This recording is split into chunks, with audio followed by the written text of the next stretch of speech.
The 1990s seemed like the perfect time to buy a new car. Manufacturing had improved, technology was advancing, quality should have been better than ever. But between 1990 and 1995, something went terribly wrong. 5 vehicles launched that became symbols of corporate failure and broken promises. Thousands of owners lost everything investing in these cars. Some families still talk about the financial damage these vehicles caused. Today, we're examining the 5 cars that marked one of the darkest periods in Australian automotive history. Number 5. Ford Laser, 1990 to 1995, transmission hesitation. You shift your Ford Laser into drive. The car pauses, 2 seconds pass. For some drivers, this happened repeatedly, frustrating but functional. This was their experience with the Laser.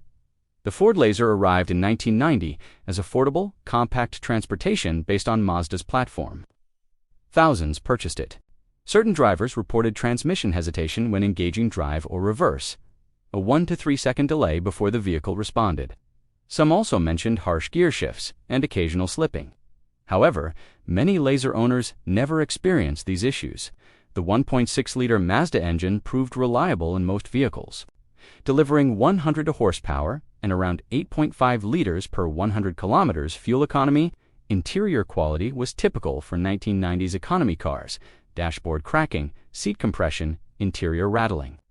The Laser remained commercially successful throughout the 1990s, suggesting transmission problems affected specific vehicles rather than representing universal failures across the model range.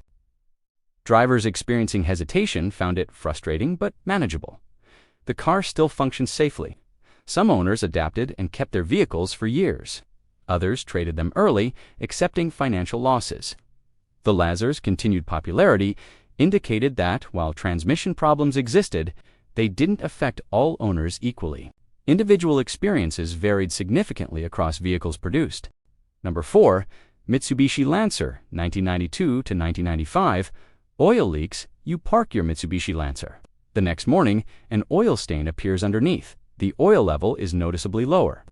This pattern frustrated certain Lancer owners. For many others, this never happened throughout their ownership. The Mitsubishi Lancer arrived in 1992 as competent, compact transportation. Certain vehicles developed oil leaks from valve cover gaskets. Oil seeped gradually. Owners checking oil at service intervals noticed significant drops. Some required adding oil between services. Gradual oil loss accelerates internal engine wear over extended periods. However, owners monitoring oil levels and performing top-ups could minimize damage. The 4G13 and 4G15 engines were known for reasonable reliability. The issue stemmed from aging gaskets rather than fundamental engine design flaws. Most Lancer owners never reported oil leaks. The Mitsubishi Lancer remained commercially popular throughout the 1990s. Some affected owners made multiple service visits for gasket replacements that sometimes repeated within months. For affected owners, repeated leaking was inconvenient. However, vehicles remained functional and drivable. Some owners adapted by monitoring oil levels more frequently. Others traded vehicles earlier, accepting losses. The Lancer's continued market success indicated that oil leaks affected specific vehicles rather than representing systematic problems across the entire generation. When the Hyundai Excel arrived in Australia in the early 1990s, it looked like the perfect budget car, affordable price, modern styling, and a 5-year warranty that convinced thousands of families they were buying a reliable and sensible vehicle.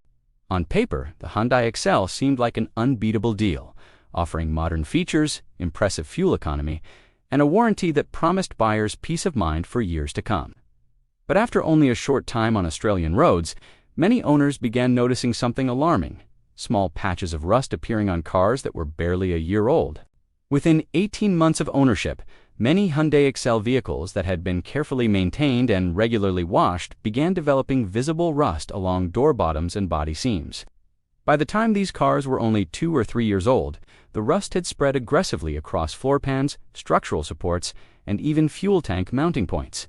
Owners living near the coast in cities like Sydney, Brisbane, and Perth discovered their Hyundai Excels deteriorating even faster because salt air accelerated corrosion dramatically. Many drivers were shocked to realize that their nearly new Hyundai Excel looked like a car 10 years older, due to severe rust damage spreading across the body panels. While rust slowly destroyed the body of the Hyundai Excel, a completely separate problem began frustrating owners. The electrical system started failing in unpredictable ways. Central locking systems malfunctioned so badly that some owners could not unlock their doors, while others discovered they couldn't lock the car at all. In many vehicles, the alternator failed without warning, leaving the Hyundai Excel stranded with a completely dead battery. Although the Hyundai Excel's 1.5-liter engine produced around 102 horsepower and seemed acceptable on paper, reliability problems soon began appearing. Manual transmissions often suffered rough gear engagement and early wear, making shifting feel stiff and mechanical. Inside the Hyundai Excel, nearly every component felt cheap and poorly constructed. From the brittle dashboard plastics to the thin seat upholstery, Hyundai's 5-year warranty sounded incredibly appealing to buyers. But when rust and electrical problems appeared, many owners discovered the warranty didn't actually cover those issues. The Hyundai Excel was supposed to be an affordable car for families trying to save money, but for many owners, it became a financial nightmare. What looked like a cheap and reliable car at the dealership turned into years of rust repairs, electrical failures, and expensive mechanical problems. When the Daihatsu Charade arrived in Australia in the early 1990s, it was marketed as a simple, affordable car designed for people who needed basic transportation without spending a lot of money. For first-time buyers and young families, the Charade seemed like the perfect choice because it promised excellent fuel efficiency and a low purchase price. At first glance, the small hatchback looked modern and practical, giving buyers the impression they were purchasing a reliable, everyday vehicle. However, everything changed the moment owners tried to drive the Charade on the highway and discovered just how painfully underpowered the car actually was. Under the hood was a tiny 0.99-liter 3-cylinder engine, producing only 53 horsepower, which was barely enough power to move the lightweight car. Although this small engine could handle slow city driving, it struggled badly whenever drivers needed to accelerate quickly. Reaching 100 kilometers per hour took nearly 15 seconds, making the Charade one of the slowest cars on Australian roads during the 1990s. Drivers attempting to merge onto busy highways often felt nervous because the car simply could not build speed quickly enough. Overtaking another vehicle required an extremely long stretch of clear road because acceleration was painfully slow. Despite producing such little power, the Charade's engine was not particularly reliable and began developing mechanical problems earlier than expected. Valve seats in some engines wore out prematurely, causing performance loss and rough engine operation. Cold starts were another frustrating problem, with some vehicles struggling to start on cold mornings. Some engines also consumed excessive amounts of oil, forcing owners to regularly top up the engine between service intervals.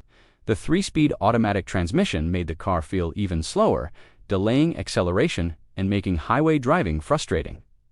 Some transmissions developed rough gear changes and hesitation problems after only moderate mileage. The suspension also wore out quickly, producing a rough ride and uncomfortable driving experience on uneven roads. At highway speeds, the steering felt vague and unstable, making drivers feel uncertain while controlling the car.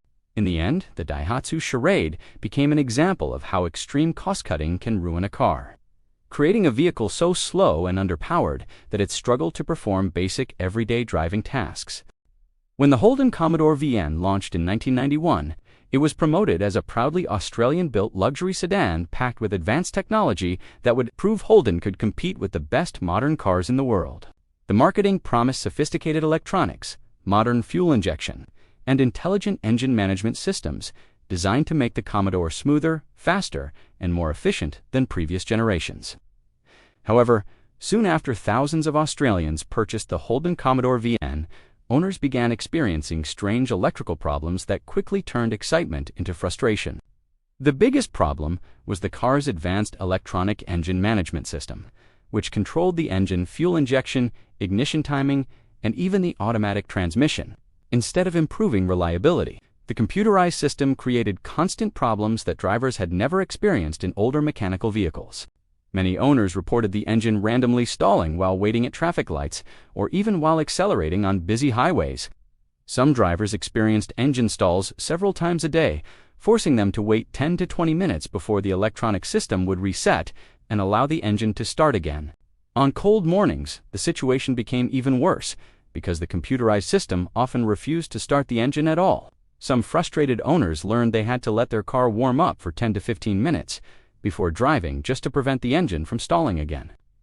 The automatic transmission was also controlled by a computer system, and that system frequently malfunctioned. Drivers often experienced a dangerous delay where the car would sit still for several seconds after shifting into drive before suddenly jumping forward. Other vehicles suffered from violent gear changes and unpredictable transmission behavior during normal driving. In some extreme cases, the transmission lost all gears while the car was moving, creating genuinely dangerous situations for drivers. The dashboard electronics created even more problems, with warning lights randomly appearing and instruments displaying incorrect information. Climate control systems failed frequently, causing heating or air conditioning to stop working without warning. Power windows, central locking, and interior lights also malfunctioned regularly, making the car feel unreliable and unpredictable. Even worse, many Holden dealerships struggled to diagnose these complex electronic problems because technicians lacked the training and equipment needed to fix them. In the end, the Holden Commodore VN became a symbol of how early automotive electronics could fail spectacularly, damaging Holden's reputation and leaving thousands of disappointed owners with unreliable cars.